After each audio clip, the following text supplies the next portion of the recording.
وہ اس کیفیت کو اپنے اندر شامل کرنا چاہتا ہے.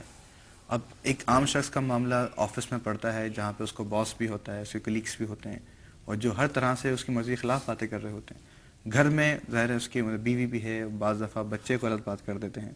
تو اب یہ بات تو سمجھ میں آتی ہے کہ صبر دنیاوی اور اخروی فوائد کا مطلب ایک اہم جز ہے.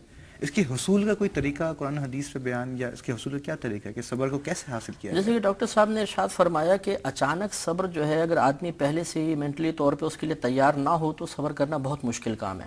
کیونکہ بعض اوقات ایسا ہوتا ہے کہ ناگہانی آفت آتی ہے اور آدمی اپنے جذبات کو کنٹرول نہیں کر پاتا. آپ ایک گاڑی میں جا رہے ہیں, سگنل پہ روکے, اچانک پیچھے گاڑی نے آ کے ٹکر مار دی. اب آپ اگر پہلے طور پہ مینٹلی طور پہ تیار نہ ہو تو اس وقت کنٹرول کرنا بہت مشکل کام ہے. اسی طرح بعض اوقات آپ ویگن بس میں سفر کر رہے ہیں, کسی نے پاؤں پہ پاؤں رکھ دیا, کسی نے پان کی پیک تھوک دی آپ کے اوپر. تو یہ جیسے ڈاکٹر صاحب نے فرمایا کہ پہلے سے اگر ہم تربیت یافتہ نہیں ہوں گے تو اس وقت کنٹرول کرنا بہت ہی مشکل ہے. تو اس کے لیے ضروری یہ ہے کہ ہر شخص ذمہ داری کا احساس کرے.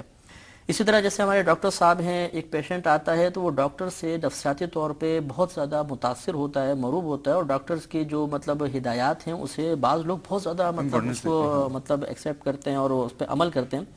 تو یہ ڈاکٹرز جیسے ہیں یہ ذہنی تربیت کریں, اور ان کو جیسے اب سائنٹیفک طریقے سے سمجھایا کہ اس کے کیا کیا آپ کو فوائد حاصل ہوں گے.